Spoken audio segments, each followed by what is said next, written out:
নমস্কাৰ, আপোনালোক সকলোৰে বাবে খুবেই এটা ভাল খবৰ। নতুনকৈ চৰকাৰী চাকৰি ওলাইছে। ৩টা বিভাগৰ পৰা এই পদসমূহ আহিছে। আজি আমি 3টা বিভাগৰ পৰা অহা পদ সম্পৰ্কে এই ভিডিঅ'টোত আলোচনা কৰিম।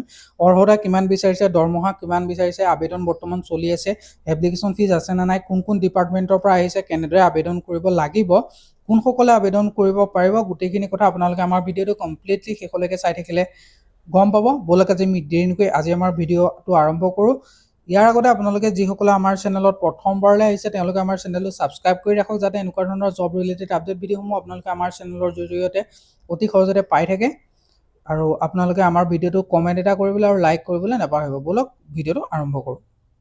আজিৰ যিটো প্ৰথম নটিফিকেশ্যন আহিছে এইটো হৈছে নেশ্যনেল ইঞ্চুৰেঞ্চ কোম্পানী লিমিটেডৰ ফালৰ পৰা, য'ত আপোনালোকৰ 500টা এছিষ্টেণ্ট পোষ্টৰ বাবে তেওঁলোকে এমপ্লয়মেণ্ট নটিফিকেশ্যন মুকলি কৰিছে। ইয়াত আপোনালোকৰ 18 জুলাইৰ পৰা আবেদন আৰম্ভ হৈছে আৰু 7 আগষ্ট পৰ্যন্ত আপোনালোকে পোষ্টকেইটাৰ বাবে আবেদন কৰি থাকিব পাৰিব। আৰু ইয়াত আপোনালোকৰ যদি কেটেগৰাইজ পদসমূহ চাবলৈ যায়, SCৰ কাৰণে 67টা পোষ্ট আছে, STৰ কাৰণে 36, OBCৰ কাৰণে 104টা, EWSৰ কাৰণে 38টা আৰু আনৰিজাৰ্ভৰ কাৰণে 255টা টোটেল পোষ্ট আছে। পে স্কেলটো আপোনালোকৰ 36,290 ৰুপিছৰ পৰা বেচিক পে ষ্টাৰ্টিং হ'ব। আৰু এই পোষ্টকেইটাৰ বাবে আপোনালোকে অসমৰ ডিব্ৰুগড়, গুৱাহাটী, যোৰহাট, শিলচৰ আৰু তেজপুৰত আপোনালোকৰ এক্সাম চেণ্টাৰ পৰে। আৰু এজ লিমিটটো হৈছে 21 বছৰৰ পৰা 30 বছৰৰ ভিতৰৰ কেণ্ডিডেটসকলে আবেদন কৰিব পাৰিব। এজ ৰিলেক্সেশ্যনৰ সুবিধা আছে। ST SC সকলে আপোনালোকৰ 5 বছৰ, OBC NCL সকলে 3 বছৰ, এক্স ছাৰ্ভিচমেন সকলে 3 বছৰ, PWD সকলে 10 বছৰ, PWD OBC সকলে 13 বছৰ, PWD ST SC সকলে 15 বছৰ। এডুকেশ্যন কোৱালিফিকেশ্যনটো গ্ৰেজুৱেট কৰা সকলে পোষ্টকেইটাৰ বাবে আবেদন কৰিব পাৰিব। লোকেল লেংগুৱেজ প্ৰিফাৰেঞ্চ দিয়া হ'ব, অৰ্থাৎ আপোনালোকৰ ৰিডিং, ৰাইটিং এণ্ড স্পিকিং লাগিব লোকেল লেংগুৱেজৰ ওপৰত। এপ্লিকেশ্যন ফিজ এটা আপোনালোকে আবেদন কৰোঁতে পে'মেণ্ট কৰিব লাগিব, যিটো ST SC, PWBD, EXMৰ কাৰণে এটকাও পে'মেণ্ট কৰিব নালাগে। অন্য কেণ্ডিডেটসকলে 850 টকা পে'মেণ্ট কৰিব লাগিব। চিলেকশ্যন প্ৰচিডিঅ'ৰটো ষ্টেজ ৱাইজ আছে। ফাৰ্ষ্ট আপোনালোকৰ প্ৰিলিমিনেৰী এক্সাম হ'ব। ইয়াত আপোনালোকৰ ইংলিছ লেংগুৱেজৰ ওপৰত 30টা কুৱেশ্যন, 30 মাৰ্ক, 20 মিনিট সময় দিব। ৰিজনিং এবিলিটিৰ ওপৰত 35টা কুৱেশ্যন, 35 মাৰ্ক, 20 মিনিট সময় থাকিব। কোৱান্টিটি এপ্টিটিউডৰ ওপৰত 35টা কুৱেশ্যন, 35 মাৰ্ক আৰু 20 মিনিট সময় থাকিব। টোটেল 100টা কুৱেশ্যন, 100 মাৰ্ক আৰু 60 মিনিট সময় থাকিব। তাৰপিছত মেইন এক্সাম হ'ব। মেইন এক্সামতো ঠিক তেনেদৰে টেষ্ট অফ ৰিজনিঙৰ ওপৰত আহিব, test of English language, test of numerical ability, test of general awareness and test of computer নলেজৰ ওপৰত আহিব। তাৰপিছত ৰিজনেল লেংগুৱেজ টেষ্ট হ'ব, অৰ্থাৎ আপোনালোকে reading, writing, speaking local language জানে নে নাই সেইটোৰ ওপৰত তেওঁলোকে টেষ্ট ল'ব। আৰু এই পোষ্টকেইটাৰ আবেদন 18 জুলাইৰ পৰা আৰম্ভ হৈছে। লাষ্ট ডেট 7 আগষ্ট পৰ্যন্ত আপোনালোকে আবেদন কৰি থাকিব পাৰিব। আৰু ইয়াৰ প্ৰথম ফেজৰ এক্সামটো আপোনালোকৰ 27 আগষ্ট মানত হোৱাৰ সম্ভাৱনা আছে আৰু ছেকেণ্ড ফেজটো আপোনালোকৰ 30 অক্টোবৰত হোৱাৰ সম্ভাৱনা আছে। আৰু যিসকলে আবেদন কৰিবলৈ এলিজিবল হয় তেওঁলোকে নিশ্চয় আবেদন কৰক। আৰু কিবা যদি নুবুজাকৈ আছে, নজনাকৈ আছে, তেনেহ'লে কমেণ্ট কৰি সুধিবলৈ নাপাহৰিব। এতিয়া আগবঢ়াম আমাৰ দ্বিতীয়টো যিটো নটিফিকেশ্যন তাৰ ফাললৈ। দ্বিতীয়টো নটিফিকেশ্যন আহিছে ইণ্ডিয়াৰ অভাৰচীজ বেংকৰ ফালৰ পৰা, য'ত 750টা পোষ্ট ওলাইছে, যিকেইটা পোষ্টৰ বাবে তেওঁলোকে আবেদন বিচাৰিছে। এইকেইটাত আপোনালোকৰ গ্ৰেজুৱেট কেণ্ডিডেটসকলে আবেদন কৰিব পাৰিব। 20 জুলাইৰ পৰা আপোনালোকৰ আবেদন আৰম্ভ হৈ গৈছে। 20 জুলাই আপোনালোকৰ লাষ্ট ডেট আছিলে।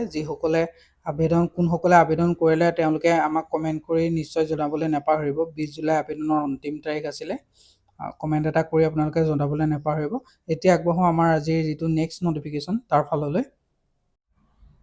আজি আমাৰ যিটো 2 নম্বৰ নটিফিকেশ্যন এইটো আহিছে Assam power generation corporation limited APGCLৰ ফালৰ পৰা। ৰেজিষ্টাৰ্ডকে আদি কৰি কেইবাটাও বিশেষ পোষ্ট মুকলি হৈছে, যিকেইটা 66টা টোটেল পোষ্ট আছে। ডিগ্ৰী, ডিপ্ল'মা ইঞ্জিনিয়াৰিং কৰা সকলে আবেদন কৰিব পাৰিব। আৰু 21 বছৰৰ পৰা 38 বছৰৰ ভিতৰত আপোনালোকৰ বয়স হ'ব লাগিব। 297টা পোষ্ট আছে। ষ্টাৰ্টিং বৰ্তমান হোৱা নাই। 24 জুলাইৰ পৰা আবেদন আৰম্ভ হ'ব। লাষ্ট ডেট 28 জুলাই পৰ্যন্ত আপোনালোকে আবেদন কৰি থাকিব পাৰিব। এইটো আছাম পাব্লিক ছাৰ্ভিচ কমিশ্যনৰ ফালৰ পৰা অহা এটা খুবেই ইম্পৰ্টেণ্ট নটিফিকেশ্যন হয়। Assistant manager, junior manager post ওলাইছে। আৰু ইয়াত আপোনালোকৰ এছিষ্টেণ্ট মেনেজাৰৰ কাৰণে 35টা পোষ্ট আছে। Electrical, mechanical, information technology, instrumentation, civil, human ৰিচ'ৰ্চকে আদি কৰি পোষ্টসমূহ আছে। দৰমহা 37,000 টকাৰ পৰা 300 টকা, 37,300 টকাৰ পৰা ষ্টাৰ্টিং চেলেৰী আৰম্ভ হ'ব। Assistant manager, electrical, mechanical, information technology গোটেইকেইটাৰে কাৰণে আপোনালোকৰ 3 বছৰীয়া BTech BE কৰা হ'ব লাগিব। লগতে মিনিমাম আপোনালোকৰ এক্সপিৰিয়েঞ্চো বিচাৰিছে। আৰু 60% মাৰ্ক লৈ পাছ আউট হ'ব লাগিব, তেতিয়াহে আপোনালোকে আবেদন কৰিব পাৰিব। এছিষ্টেণ্ট মেনেজাৰ হিউমেন ৰিচোৰ্চৰ কাৰণে 2টা পোষ্ট আছে। ইয়াত MBA and post graduate diploma বিচাৰিছে মেনেজমেণ্টৰ ওপৰত। Human resource management, personnel management, industrial relation কৰাসকলে আবেদন কৰিব পাৰিব। ছেম আপোনালোকৰ 60% মাৰ্ক লৈ পাছ আউট হোৱা হ'ব লাগিব, তেতিয়াহে আপোনালোকে আবেদন। জুনিয়ৰ মেনেজাৰৰ কাৰণেও আপোনালোকৰ পোষ্ট আছে, টোটেল 31টা পোষ্ট আছে। আৰু ইয়াতো আপোনালোকৰ ইলেক্ট্ৰিকেল 12টা, মেকানিকেলৰ 6টা, ইনফৰমেশ্যন টেকন'লজি ইনষ্ট্ৰুমেণ্টেশ্যনৰ 2টা, চিভিলৰ 9টা, তেনেদৰে 25,000 টকাৰ পৰা আপোনালোকৰ চেলেৰী ষ্টাৰ্টিং হ'ব। আৰু এইকেইটা পোষ্টত আপোনালোকৰ আবেদন কৰিবৰ কাৰণে স্মল ফেমিলি নৰ্মছ ফৰ্মখন ফিল আপ কৰিব লাগিব। লগতে এজ ৰিলেক্সেশ্যনৰ সুবিধা আপোনালোকে লাভ কৰিব। আৰু 21 ইয়েৰ্ছৰ পৰা 38 বছৰৰ ভিতৰত কেণ্ডিডেটসকলে আবেদন কৰিব পাৰিব। 3 বছৰ OBC সকলে এজ ৰিলেক্সেশ্যন, ST SC 5 বছৰ আৰু PWD 10 বছৰ এজ ৰিলেক্সেশ্যন পাব। ফিজ ষ্ট্ৰাকচাৰটো অলপ বেলেগ ধৰণৰ হয়, APSC ফৰ্মেটত আছে, আপোনালোকে এবাৰ চাই ল'ব। আৰু ইয়াত আপোনালোকে যিসকলে আবেদন কৰিম বুলি ভাবিছে তেওঁলোকে নিশ্চয় ট্ৰাই কৰক। আপোনালোকৰ ষ্টাৰ্টিং ডেট 22 জুলাইৰ পৰা আৰম্ভ হৈ গৈছে আবেদন। এতিয়া গৈ আমাৰ 3 নম্বৰ আজিৰ যিটো নটিফিকেশ্যন তাৰ ফাললৈ। Oil and natural gas corporation লিমিটেডৰ ফালৰ পৰা ইঞ্জিনিয়াৰ এণ্ড জিঅ'লজিষ্টৰ কাৰণে 52টা পোষ্ট মুকলি হৈছে। Engineering graduate, post graduate in geology কৰাসকলে আবেদন কৰিব পাৰিব। আৰু এপ্লিকেশ্যন ফিজ 1000 টকা হয়। ষ্টাৰ্টিং ডেট 17 জুলাইৰ পৰা আৰম্ভ হৈছে, লাষ্ট ডেট 31 জুলাই পৰ্যন্ত আপোনালোকে পোষ্টকেইটাৰ বাবে আবেদন কৰি থাকিব পাৰিব। ইঞ্জিনিয়াৰিঙৰ কাৰণে 48টা পোষ্ট আছে। Petroleum engineering, mechanical engineering, chemical engineering, instrumentation ইঞ্জিনিয়াৰিঙকে ধৰি আপোনালোকৰ পোষ্টসমূহ আছে। 60,000 টকাৰ পৰা 1,80,000 টকা আপোনালোকৰ চেলেৰী থাকিব। কেণ্ডিডেটসকলৰ বয়সৰ এই কোৱালিফিকেশ্যনটো গ্ৰেজুৱেট বিচাৰিছে আৰু লগতে ইঞ্জিনিয়াৰিং গ্ৰেজুৱেট লাগিব, লগতে 60% মাৰ্ক লৈ পাছ আউট হ'ব লাগিব। জিঅ'লজিষ্ট পোষ্টকেইটাৰ বাবে 4টা পোষ্ট আছে। দৰমহা স্কেল প্ৰায় একেই হয়। পোষ্ট গ্ৰেজুৱেট ডিগ্ৰী কৰি মিনিমাম 60% লোৱা বিচাৰিছে, নহ'লে MSc MTech কৰি পেট্ৰলিয়াম জিঅ' ছায়েন্সৰ পৰা পাছ আউট হ'লেও আপোনালোকে আবেদন কৰিব পাৰিব।